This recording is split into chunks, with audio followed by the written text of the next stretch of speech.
Vous écoutez un message enregistré à l'église CVV Paris. Pour plus d'informations, visitez notre site internet cvvparis.fr. Vive l'Église autour de la table. Autour de la table de manière parfois littérale. Nous sommes actuellement à table, là, parfois dans nos maisons, nous sommes à table ensemble, mais aussi de manière métaphorique. Je ne sais pas ce que ça vous évoque, l'idée de à table ou la table. Pour moi, ça évoque la convivialité, le partage. C'est quelque chose qui évoque aussi l'amitié, la famille, les vraies relations. En fait, la table, c'est aussi le lieu où nous passons du temps et nous apprenons à nous connaître les uns les autres. Je ne sais pas ce que ça vous évoque aussi, la table. La table aussi, c'est une notion qu'on peut trouver dans la Bible, à pas mal d'endroits différents. On vient de lire une psaume qui est disparue, où on parle du Dieu qui dresse une table pour nous. La table comme un lieu de sécurité, comme un lieu où il nous protège et où il nous montre son abondance et sa bénédiction. La table aussi, si vous avez lu les évangiles, c'était aussi un lieu d'enseignement où Jésus il a enseigné ses disciples et d'autres personnes. C'était un lieu d'échange, de miracles, un lieu de discipulat, un lieu d'évangélisation. Beaucoup des moments de ministère finalement de Jésus se sont passés autour d'une table. Voilà, vous avez compris. La table aussi, c'est le lieu où peu importe ton passé, peu importe qui tu es, d'où tu viens, peu importe même tes convictions politiques, tu es bienvenu à table, à la table du Seigneur. Dieu dresse une table pour nous. La question pour nous, c'est est-ce qu'on va répondre oui à cette invitation? Vous venez à table ou pas? On y va à table aussi. Cette notion de table aussi est une notion que je trouve prophétique pour nos jours aujourd'hui. J'ai lisé une étude, ça s'appelle l'étude Solitude 2023. Étude intéressante, mais voilà, pas très encourageant. En France, en 2023, une personne sur 10 était en situation d'isolement total. Isolement total, hein. C'est plus de lien avec les autres. Une personne sur 10. Une personne sur 5 indiquait se sentir régulièrement seule. Donc une personne sur 5 quand même. Et une personne sur 3 était en situation de fragilité relationnelle. C'est-à-dire qu'ils avaient qu'un seul ou au maximum, qu'un seul ou aucun réseau de sociabilité. Et un réseau de sociabilité, c'est par exemple tes collègues. C'est un réseau de sociabilité, tes voisins, tes amis, ta famille par exemple. Il y a une personne sur 3 en France qui a soit un seul réseau de sociabilité ou qui n'en a pas du tout. Une personne sur 3. La France en fait est plus seule que jamais. Et nos modèles d'église et la manière qu'on fait l'église, c'est-à-dire de centrer la vie d'une église autour d'un événement le dimanche, le culte, c'est un modèle qui est en fait limité à construire et consolider de la communauté, la vraie, qui permet à ce que les gens soient plus seuls, qui permet à ce que nous vivions vraiment nos vies ensemble.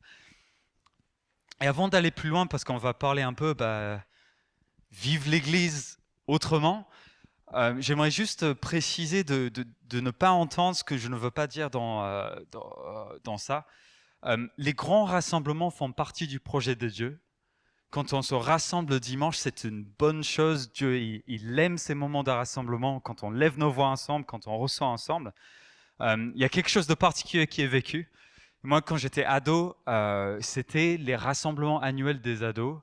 On était 7000 à peu près ados en Angleterre, ça rassemblait chaque année. C'était ces rassemblements-là qui m'ont fait vraiment décider de suivre Jésus. Il y a quelque chose quand une foule se rassemble, quand une église se rassemble, qui stimule la foi, il y a quelque chose qui honore Dieu en fait, quand les gens décident de prendre de leur temps, de se rassembler en son nom pour glorifier et pour élever son nom. Les grands rassemblements font partie du projet de Dieu. Et si vous êtes réfractaire à cette idée, attendez d'être au ciel. une foule de personnes immenses, vêtues en blanc, de toutes les nations, de toutes les langues, qui se rassemblent ensemble pour glorifier l'agneau, pour glorifier Jésus. C'est ça, l'avenir, ça va être le plus grand méga church que vous avez jamais vu. Et j'ai dit ça pour provoquer un tout petit peu. Au ciel, nous serons une église rassemblée en son nom pour glorifier son nom. Les grands rassemblements font partie du projet de Dieu. Mais les grands rassemblements, en fait, sont insuffisants. On ne peut pas que vivre autour de grands rassemblements. On ne peut pas que fréquenter l'église le dimanche. C'est insuffisant pour le développement de notre foi, pour le développement de la communauté. En fait, si tu viens que au culte le dimanche, et je sais que je prêche à beaucoup de convaincus ici, déjà, il n'y a pas le temps d'apprendre vraiment à se connaître. Enfin, vous avez vu, le culte, ça passe vite. Puis après, il faut vider les lieux. On a le temps de se dire bonjour. Mais si tu veux vraiment connaître une personne, il n'y a pas le temps en fait. Il n'y a pas le temps. En plus, il y a beaucoup de gens qui servent ici, qui sont en train de courir à droite et à gauche. C'est cool, c'est beaucoup d'organisation en culte, mais pour apprendre à se connaître, c'est un peu compliqué. Il est facile aussi à être anonyme dans un culte, de venir, sourire et repartir. Et personne ne sait que tu galères. Personne ne sait que ta vie en ce moment, c'est la misère, c'est difficile, tu te bats. Personne ne sait que tu as besoin de soutien, de prière, tu as besoin de frères, de sœurs, de pères, de mères. Personne ne sait comment il peut t'aider de manière pratique. Il est facile à venir à l'église et juste être une personne qui vient et qui sourit, et on pense que tout va bien. Le culte est limité, nos rassemblements, nos gros rassemblements sont limités. Et le truc, c'est que Dieu nous a fait pour vivre en relation les uns les autres. Il ne nous a pas fait juste pour venir, sourire, dire bonjour. Oui, ça va, et toi, grâce au Seigneur, amen. Non, il nous a fait pour partager la vie ensemble, pour savoir quand ça va pas, pour se connaître suffisamment, pour savoir que l'autre est fâché, pour se connaître suffisamment pour dire, ok, c'est pas grave, on va en parler. Le profondeur des relations, il nous a fait pour ça. Et on désire, en fait, au fond de nous, cette profondeur de relation. Avec Dieu, mais avec les uns les autres. Et on en a parlé tout à l'heure, je crois que c'est Makahana qui avait cité ça, mais Jésus, quand il parle des plus grands commandements, il parle d'abord d'aimer Dieu de tout son cœur, de tout son être. Ça, c'est notre priorité numéro 1, c'est d'aimer Dieu. Mais deuxième, et de manière très importante, c'est aimer son prochain comme soi-même. Aimer l'autre. Il n'y a pas de commandement plus haut que ces 2 commandements que je viens de citer. Ok, donc il faut qu'on y prête attention, il faut qu'on passe du temps sur ce sujet si c'est les plus hauts commandements que Jésus peut nous donner. Et tu ne peux pas aimer vraiment celui que tu ne connais pas, celle que tu ne connais pas. L'amour, ça se développe dans la vraie connaissance, dans les vraies relations. Et donc, il faut qu'on creuse ça, il faut qu'on travaille ça. Et donc le but ce week-end, mais aussi sur les prochains mois, ça va être un thème qui va nous suivre jusqu'à l'été, ce thème de à table, c'est de travailler ça, c'est d'explorer ce sujet, c'est de voir différentes facettes, différents angles de comment être une famille, une communauté ensemble, où ces histoires de solitude-là, c'est pas dans l'église. Ces histoires de je viens juste au culte de manière anonyme, c'est pas dans l'église. On veut notamment travailler le sujet de l'hospitalité, l'informel, quand on est les uns avec les autres en dehors du culte.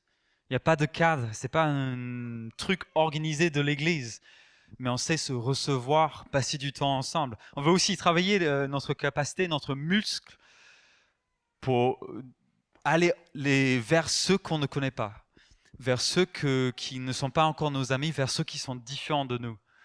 C'est quelque chose de coûteux, qui demande de l'énergie, mais c'est quelque chose qui est bon et qui est nécessaire. On veut aussi travailler, par exemple, la manière qu'on vit cette communauté ensemble. L'honneur pour les uns les autres, l'amour pour les uns les autres. En fait, à quoi est-ce qu'on veut que nos relations ressemblent ? C'est un des sujets qu'on aimerait explorer pendant ces prochains temps. Et donc l'idée, le but, ce qu'on va essayer de faire, c'est se rallier autour de cette idée qui est à table. Rassemblons-nous invitons-nous, viens, on vit l'Église autour de la table. Viens, qu'on soit l'Église autour de la table et qu'on apprend à approfondir nos relations, notre communauté, et qu'on apprend à se connaître dans les prochaines saisons. C'est ça l'idée. Donc on peut en parler, mais c'est quelque chose qui nous concerne chacun personnellement, et j'espère que vous allez trouver des choses sur lesquelles vous accrochez dans ce thème. Et pour commencer, et pour creuser un peu cette idée de cette table qu'on dresse les uns pour les autres, il faut d'abord comprendre la table que Dieu dresse pour nous. Parce que la manière que Dieu il est envers nous doit quelque part nous enseigner comment on est les uns vers les autres et comment on peut vivre la communauté les uns vers les autres. Et heureusement qu'il nous a laissé beaucoup de choses dans sa parole. Et ce matin, on veut s'ancrer, on veut démarrer dans cette Psaume 23 qui dit dans sa deuxième moitié que pour moi, tu dresses une table aux yeux de mes ennemis. Donc Dieu, il dresse une table pour nous, aux yeux de nos ennemis. Tu oins d'huile parfumée ma tête, tu fais déborder ma coupe. Oui, toute ma vie, ta bonté et ton amour me poursuivront. Et je pourrai retourner au sanctuaire de l'Éternel tant que je vivrai. On va prendre le reste du temps de cette prédication à savourer ça et voir ce que ça veut vouloir dire pour notre communauté, nos relations. Mais ce que je trouve d'abord intéressant dans ces versets, c'est qu'on connaît très bien le Dieu qui est présenté comme berger, celui qui prend soin de nous, qui nous guide, sa houlette, son bâton, etc. Mais on prête moins d'attention dans ces versets sur la deuxième image, la deuxième manière que Dieu est présenté. En fait, Dieu est présenté dans cette deuxième moitié, donc à partir du verset 5, comme un hôte, plus comme un berger, comme un divin hôte qui invite David, qui nous invite par la suite à table avec lui. Et la manière qu'il invite, la manière qu'il est en tant que hôte, nous dit beaucoup de choses sur comment nous aussi nous pouvons être les uns vers les autres. Et donc on va prendre du temps dans ces versets et voir ce que ça voudrait dire pour nous dans cette prochaine saison. Donc les premiers versets, c'est que pour moi, tu dresses une table aux yeux de mes ennemis. Qu'est-ce que ça vous évoque ? Est-ce qu'il y a une ou deux personnes qui voudraient juste dire rapidement, qu'est-ce que ça vous évoque ? Tu dresses une table aux yeux de mes ennemis. Lionel.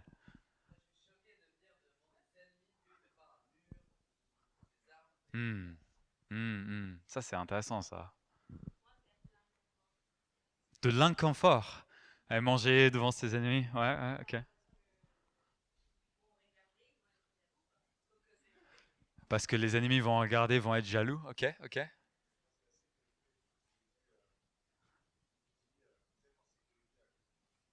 Ils étaient en sécurité.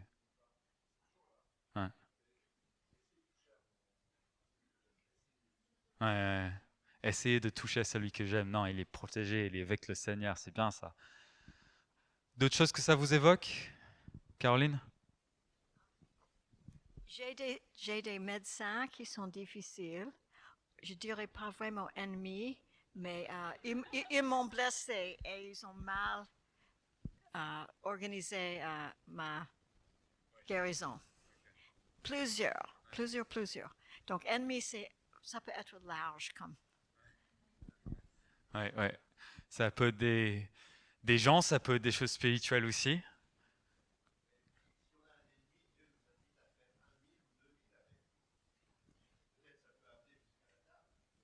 Peut-être.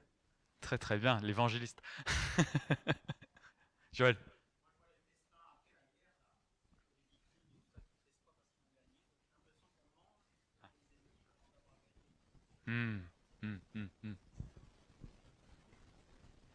Ouais, très très bien. Un repas de victoire.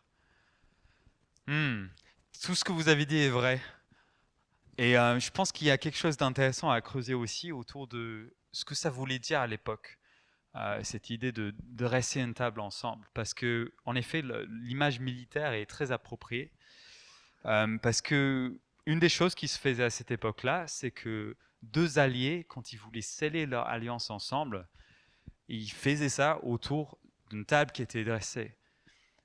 Dieu qui dresse une table pour David, c'est Dieu qui dit « Je fais alliance avec toi aux yeux de tes ennemis ». C'est Dieu qui dit « Ensemble, on va battre ses ennemis, voire même je vais les combattre pour toi ». Cette table qui est dressée, c'est Dieu qui dit on est ensemble. Cette table est dressée entre nous. Et je trouve ça très intéressant pour nous, en fait. Le Seigneur qui dresse une table, qui dit « Je veux faire alliance avec toi, David ». Est-ce que ce n'est pas le même Dieu qui dit aussi à nous « Je veux faire alliance avec toi. Je veux combattre pour toi. Je veux remporter la victoire pour toi. Je veux dresser une table pour toi. » Je pense que c'est important au début de parler de cette idée de la table, de se dire en fait, le Seigneur, il dresse une table pour nous. Et ça voudrait dire qu'en fait, qu'il veut faire alliance avec nous. Et c'est quelque chose qui est vrai dans nos défis du quotidien. Je ne sais pas si vous vous souvenez, j'avais raconté un témoignage l'autre semaine. En gros, avec Kenza, on a eu des soucis avec une voisine depuis 2 ans. C'était horrible à certains moments, elle nous criait dessus depuis son appartement, etc. C'était très très compliqué. J'étais désespéré, j'ai dit au Seigneur, qu'est-ce que je fais ? J'étais dans la pièce au-dessus de chez cette voisine. Il a dit, prie qu'elle parte. J'ai prié qu'elle parte, elle est partie. Ils ont quitté l'appart.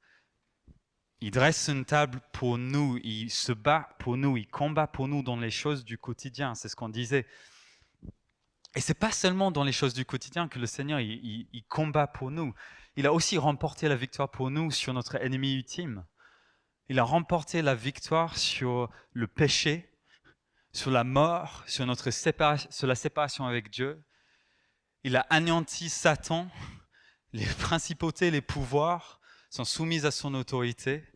J'aime énormément ces versets en Colossiens 2,14. C'est écrit, il a annulé l'acte qui établissait nos manquements à l'égard des commandements, notre péché qui nous condamnait. Oui, il l'a effacé, le clouant à la croix. Là, il a désarmé toute autorité, tout pouvoir, les donnant publiquement en spectacle quand il les a traînés dans son cortège triomphal, après sa victoire sur la croix. Il fait alliance avec nous et il est allé jusqu'à combattre la mort pour nous, la séparation avec Dieu, et il a gagné. Et donc nous pouvons être en relation avec lui, nous pouvons connaître son amour comme on chantait ce matin. Il fait alliance avec nous, il est pour nous, il combat pour nous. C'est ça notre Dieu. Le Dieu des armées célestes fait alliance avec toi.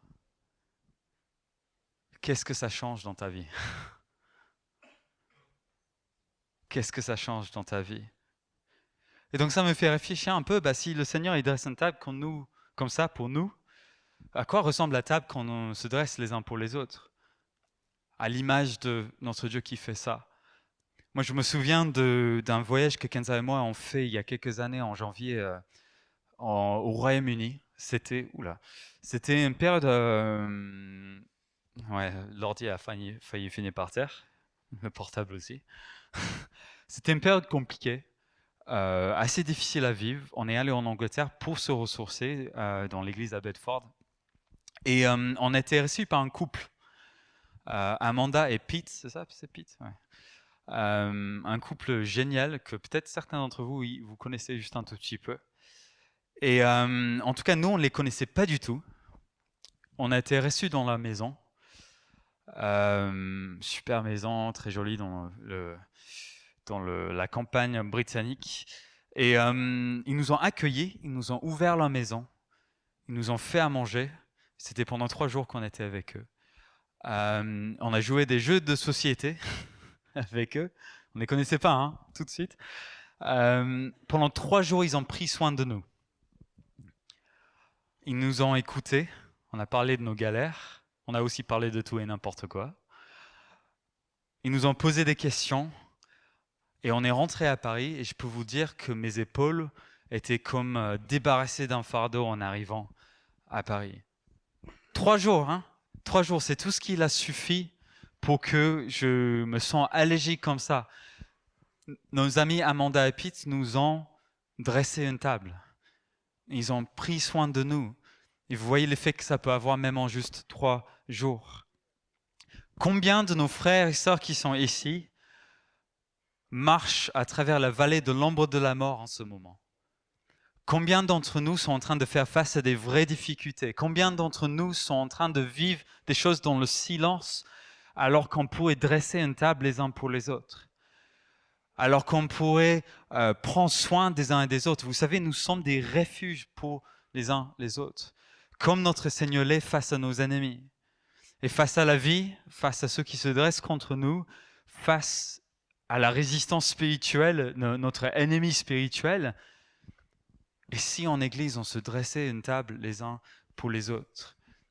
C'est ça, faire ça à l'image de notre Dieu. Nos maisons, notre temps, notre écoute. C'est des choses importantes en fait, les uns pour les autres. À l'image de Jésus, notre grand hôte, nous aussi, nous pouvons être hôtes. Et je pense que ça ne se résume pas seulement à ceux qui sont dans l'Église. Il y a des gens qui sont en train de errer dans la vallée de l'ombre de la mort, en train d'essayer de chercher du sens, en train de chercher quelque chose sur lequel s'accrocher dans ce monde. Et nos maisons, nos tables, notre accueil n'est pas seulement réservé pour nos frères et sœurs en Christ, mais ceux qui ne connaissent pas encore Jésus-Christ. Comme Michel disait, nous devons faire de la place à nos tables pour ces personnes-là, même ceux qui sont loin dans le péché. Nous dressons une table pour démontrer l'amour, la bienveillance de Dieu, pour démontrer que notre Dieu est un bon hôte qui prend soin de nous. Dresser une table les uns pour les autres. Ok, prochain verset. Hop, tu oins d'huile parfumée ma tête, tu fais déborder ma coupe. À nouveau, qu'est-ce que ça vous évoque? Qu'est-ce que ça nous évoque? Adé. L'onction du Saint-Esprit sur nos têtes, sur nos pensées, yes. Et une bénédiction qui déborde, très bien.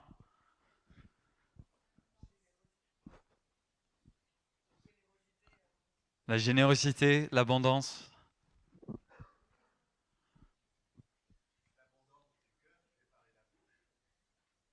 Pardon?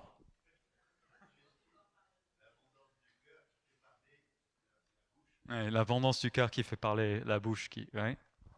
Ouais. Ok. Autre question, est-ce qu'il y a quelqu'un ici qui a déjà vécu ça, d'aller chez des amis et qu'à l'arrivée devant chez eux, ils vous versent de l'huile parfumée sur la tête? Non? Personne? Pas encore, ok. Ouais. À la fin du repas? Bon, ça m'est jamais arrivé non plus. On a parlé de l'huile versée sur la tête qui déborde sur la barbe et qui déborde sur le col. Oui, Tarim. Ouais, ça fait penser à Jésus qui a le parfum qui est versé sur sa tête. Ouais. Moi, je trouve l'image assez intéressante parce que moi, la première chose auquel je pense, c'est mince, l'huile va déborder sur les vêtements et du coup, les vêtements seront tachés. C'est peut-être le traumatisme devoir laver les vêtements de mon fils assez régulièrement quand ça déborde. Ma femme est gênée. Tu fais déborder ma couche. Pardon. Oui, Nishma. Je t'entends pas, désolé.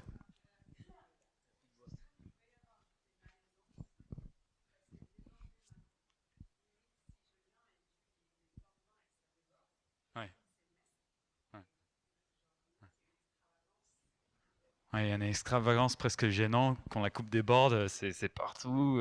Ouais. Carrément.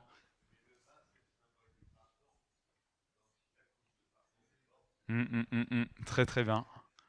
Ouais. Il y a beaucoup de choses qu'on peut apprendre de ces versets, beaucoup de choses qu'on peut retenir. Ces choses qu'on a dit aussi sont vraies. Moi, je trouve aussi, ça me passionne à chaque fois, le contexte de l'époque, ça parle. L'huile versée sur la tête, l'huile parfumée versée sur la tête, c'était pas un événement de tous les jours. C'était réservé plutôt pour les festins, des repas d'importance, des repas entre nobles, ou enfin des grands événements, peut-être des mariages. Et c'était pas non plus réservé à n'importe qui. C'était pas n'importe qui venait chez toi, tu mettais de l'huile parfumée sur sa tête. C'était réservé aux invités d'honneur, aux personnes importantes, aux grands individus. Ah, viens, merci, je suis content que tu sois là. Viens, je vais verser de l'huile sur ta tête. Je vais te rafraîchir suite à ton voyage. Viens, tu es mon invité d'honneur. Viens à table. Dieu verse de l'huile sur la tête. La tête de David, déjà, ça parle de l'amour que Dieu montrait à David, que David se sentait qu'il était un invité d'honneur pour Dieu. Il avait cette intimité de savoir que Dieu l'aimait. Combien de plus pour nous aujourd'hui aussi, qui connaissons Dieu, qui avons le Saint-Esprit en nous, combien de plus nous devons saisir cette fait que nous sommes les invités d'honneur de Dieu. Il te connaît intimement. Il t'a pensé même. C'est lui qui te connaît le plus et il t'aime. Et tu es son invité d'honneur. Il veut faire oindre ta tête d'huile parfumée. Il veut te dire, tu es important à mes yeux. Tu as de la valeur à mes yeux.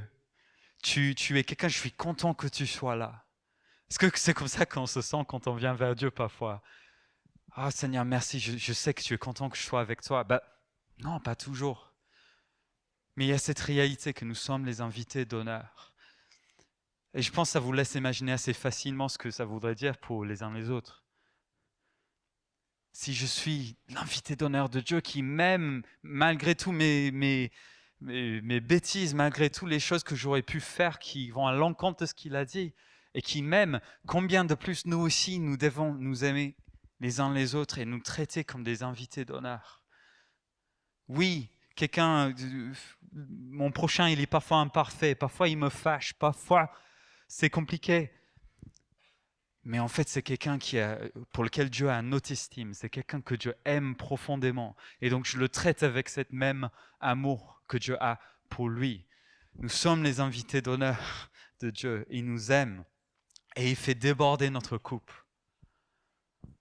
Il fait déborder notre couple. Ma réaction, c'était la même que Nishma. C'est gênant ça, c'est partout, c'est extravagant, c'est trop Seigneur. Et oui, on a l'impression que c'est trop, mais c'est ça l'amour de Dieu, c'est trop, ça déborde, c'est extravagant. Est-ce que vous êtes prêts à accueillir l'amour de Dieu qui dépasse ce qu'on imagine? Je sais qu'il y en a beaucoup d'entre nous, on connaît l'amour de Dieu, mais en fait, son amour dépasse ce que tu connais déjà. Est-ce que tu es prêt à accueillir plus de son amour? Est-ce que ça vient transformer même ta pensée, ta manière de voir toi-même et le monde autour de toi? C'est une des expériences les plus transformatrices de commencer à apprendre à savoir que Dieu t'aime.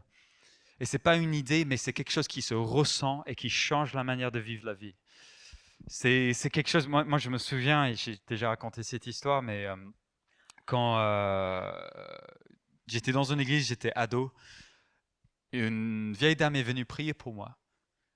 Et j'étais une dame âgée et j'étais rempli du Saint-Esprit. Et c'est le premier moment dans ma vie où j'avais la certitude que Dieu m'aimait.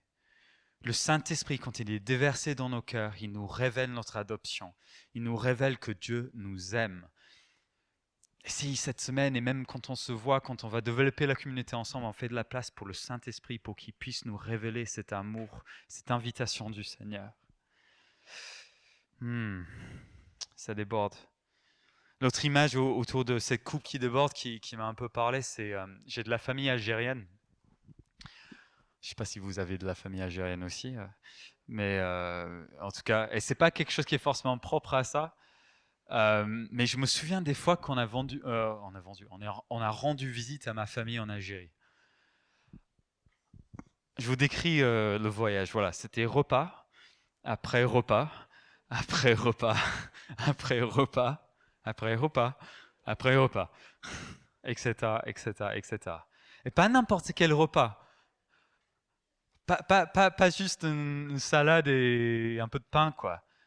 C'était des bons aliments, c'était de la bonne nourriture, des sardines grillées, des salades, des couscous, des dattes, des olives, de l'huile d'olive, des légumes grillés, le miel. Je continue, je sens les papilles là qui... Ouais, c'est mieux que les pains au chocolat. Mais on remercie quand même l'équipe qui a mis en place les pains au chocolat. On vous aime. Une quantité impressionnante de nourriture qui n'arrêtait pas. C'était ça toute la semaine. C'est une image de la coupe qui déborde. Cette générosité qui continue, qui est presque gênant. Mais parce que dans ces cultures, quand on t'aime, on te donne de la nourriture, on te donne en abondance, c'est du meilleur des aliments qu'on a. C'est une image, je pense, de notre Dieu aussi. Il donne en abondance ces coupes qui débordent. Et il y en a peut-être d'entre nous, ça va être ça notre hospitalité dans les prochains temps. Vous avez les moyens et le savoir-faire pour bénir par de la nourriture, par vos invitations, par le temps que les gens peuvent passer chez vous. Il y en a, vous êtes vraiment doués pour ça. Vous savez vraiment dresser une table magnifique. Et peut-être pour vous, ça va être ça. Vous allez utiliser cet outil que le Seigneur vous a donné pour créer de la communauté, pour inviter des gens, pour approfondir de l'amitié. Peut-être qu'il y en a même qui vont sortir des coupes de champagne, j'en sais rien. À ce qui paraît, il y en a qui font ça, mais ça peut arriver. Mais il y en a aussi parmi nous qui vont être moins à l'aise avec l'idée de l'hospitalité. Vous n'avez peut-être pas les moyens. Ou peut-être, c'est pas un truc auquel vous êtes habitué à inviter les gens chez vous. Peut-être que votre chez vous aussi, vous n'avez pas trop envie de le montrer parce que c'est petit, parce que etc. Je sais qu'avec Kenza, pendant longtemps, on a beaucoup hésité à inviter des personnes, surtout des personnes plus âgées que nous, quand on habitait dans Paris, parce qu'on était au 6e sans ascenseur. Donc déjà, une petite étape sportive pour arriver jusqu'à l'appart. On servait toujours des verres d'eau pour les gens qui arrivaient chez nous. Et tout le monde disait « Ouais, un verre d'eau !» Mais aussi, c'était petit. Et notre cuisine était vraiment tout petit. Et on se disait « ça le fait pas trop, quoi. » Les gens, ils sont habitués à avoir un bel espace, une vraie table. Nous, on devait monter une table dans le salon pour pouvoir manger avec les gens. On se dit, on ne le sentait pas trop. Mais je vous avoue que c'est quelque chose que je regrette un peu maintenant. De m'être limité à ce que je pouvais offrir de manière matérielle. Parce qu'en fait, l'hospitalité, dans sa racine, c'est pas un super repas. C'est pas le repas digne d'un roi qu'on peut dresser les uns pour les autres. C'est surtout en fait l'idée de servir avec ce que tu as. Le peu que tu as, tu le mets au service des autres. C'est ça la vraie hospitalité. Si tu sais faire des pâtes pesto et avoir une bonne discussion, je ne parle pas de tes pâtes pesto Nishma à toi, je parle plutôt juste les pots de pesto et les pâtes 7 minutes là. Si c'est tout ce que tu sais faire, c'est assez. Se mettre au service des uns et des autres avec ce qu'on a. En fait, les autres, ils comprennent beaucoup mieux que nous parfois que... Voilà, c'est pas grave si c'est humble, si c'est modeste. Je ne vais pas me braquer sur ça. Servir avec ce qu'on a. Moi, je me dis qu'avec notre ancien appart, on a un peu plus d'espace maintenant, merci Seigneur. Mais en fait, une petite soirée au 6e sans ascenseur, un petit apéro, quelque chose comme ça, avec une bonne discussion, du bon temps passé ensemble, en fait, ça nous aurait béni, ça aurait béni les autres. On se serait fait connaissance, on aurait rigolé ensemble peut-être, on aurait partagé ce qu'on avait, et c'est plus que suffisant ça. L'hospitalité est pour tout le monde, vraiment pour tout le monde. Et peut-être en faisant, on apprend et on découvre des choses pratiques. L'honneur et la coupe qui déborde ne se résument pas à faire des jolis repas. C'est ce que j'ai écrit dans mes notes.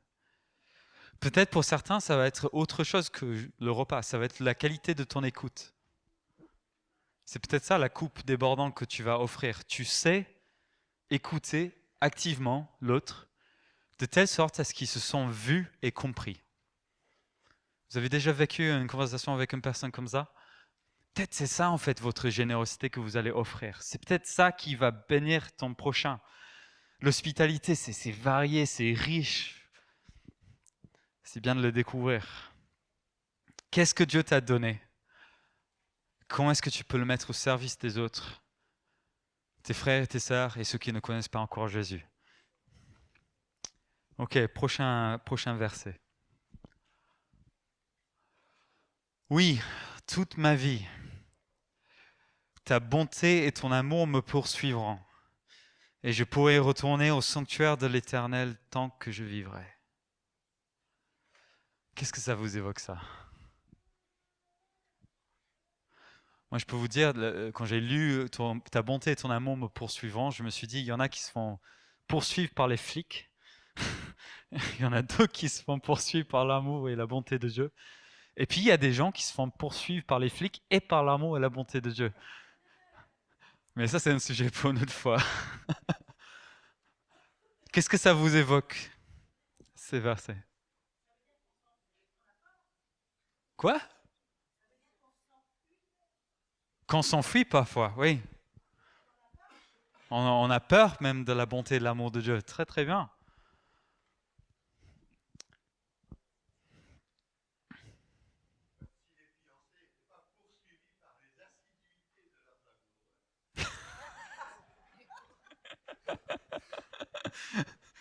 Merci Michel. Oui. Attends. Ah oui, ok. Vas-y, répète et puis on...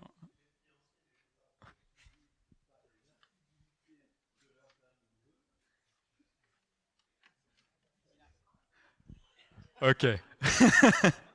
Vas-y. La sécurité. Ouais. La sécurité. Dieu, il te lâche jamais. Ouais. Il t'attrape. Ouais, le fils prodigue, ouais. On court vers des plaisirs du monde. Et Dieu, il est là, il nous poursuit avec son amour.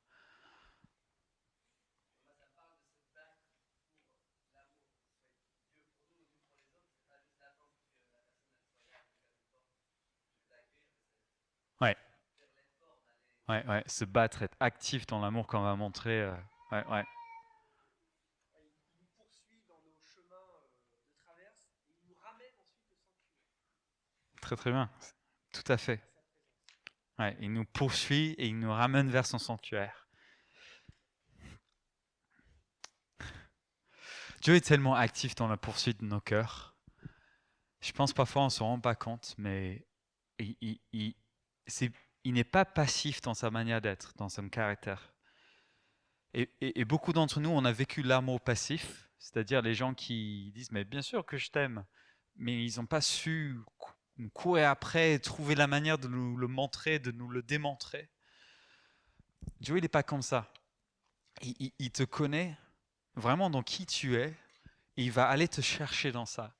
Et je sais que le plus j'ai appris à connaître Dieu, le plus je me rends compte que c'est plus dans les détails en fait du jour au jour, dans les petites choses qui sont importantes pour moi et peut-être pas importantes pour les autres, où il me démontre qu'il pense à moi, qu'il me comprend et qu'il veut me montrer son amour.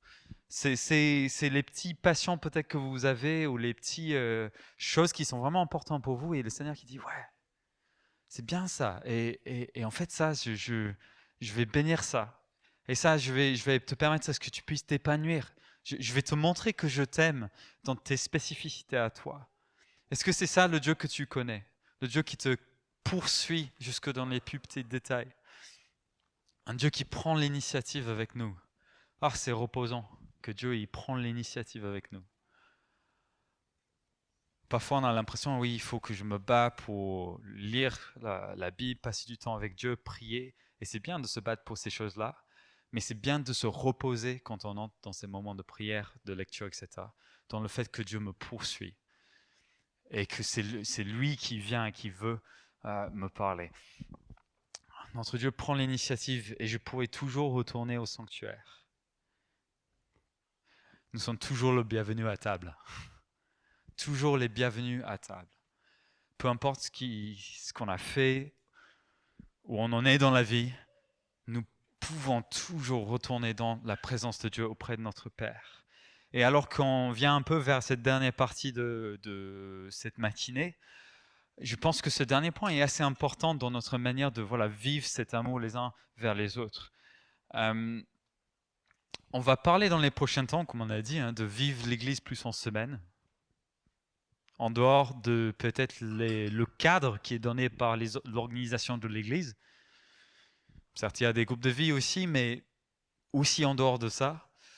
On va parler de construire des relations, faire de la place pour l'hospitalité. Et j'aimerais être très franc avec nous au départ, avant de commencer. C'est que ces choses sont coûteuses. Coûteux en temps. Ça, bah oui, ça prend du temps d'apprendre à connaître les autres, de faire un repas, d'inviter, etc. C'est coûteux en énergie dépensée. Où sont mes introvertis dans la pièce? Ouais, je vous vois, les introvertis. Ma femme n'est pas sûre si je suis introverti ou extraverti. J'ai l'impression d'être introverti, mais je sais faire genre d'être extraverti. Mais je suis quoi? Verti?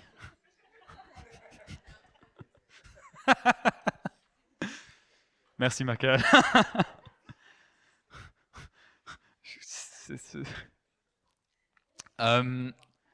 C'est coûteux en courage le fait d'entrer dans ces vraies relations. Aller vers l'autre n'est pas quelque chose de simple pour tout le monde. Il y en a, c'est dans leur gène. Ils disent, mais pourquoi pas, vous ne le faites pas, c'est tellement facile. Pour beaucoup, c'est plus difficile et ça va être coûteux. C'est coûteux parfois de s'aimer les uns les autres. Est-ce que vous avez déjà remarqué ça? Rassurez-moi, je ne suis pas le seul. Pas... Je ne sais pas ce qui se passe là-bas, mais on va... Quand on apprend vraiment à connaître les gens, c'est ma femme qui raconte des bêtises là-bas. Oh, c'est Adrien, pardon. Je suis désolé, ils vivent leur monde à part, mais je suis avec vous. Parfois, quand on apprend à se connaître, on se frotte les uns contre les autres.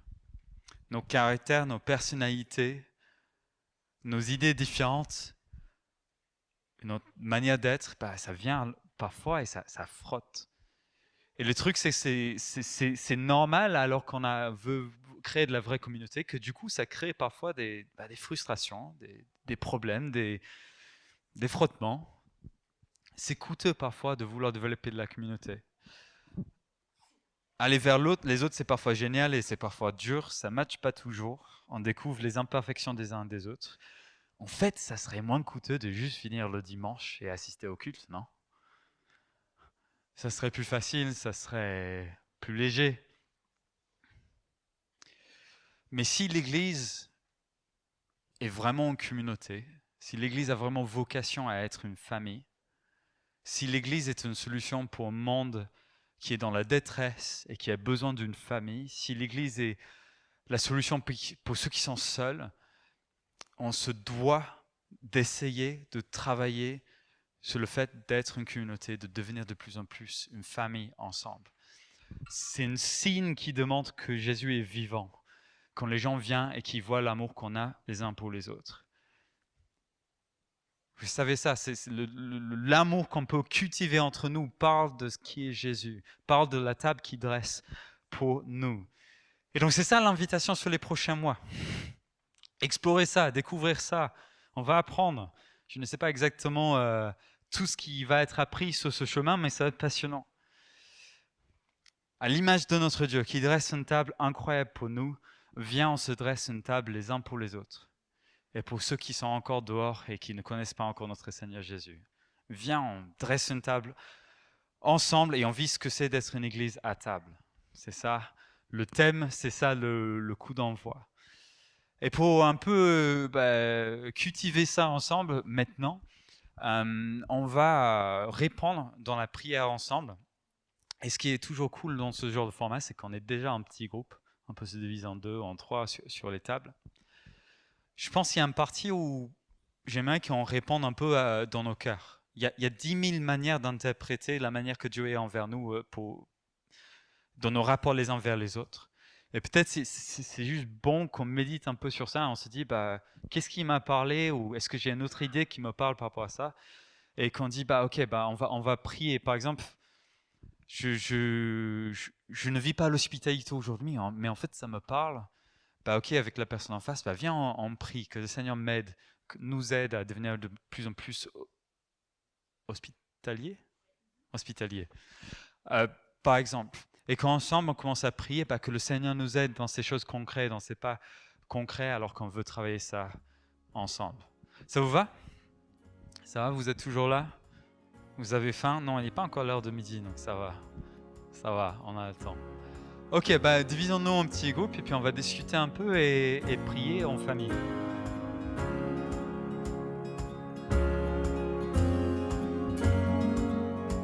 Vous venez d'écouter un message enregistré à CVV Paris. Pour plus d'informations, visitez notre site internet cvvparis.fr.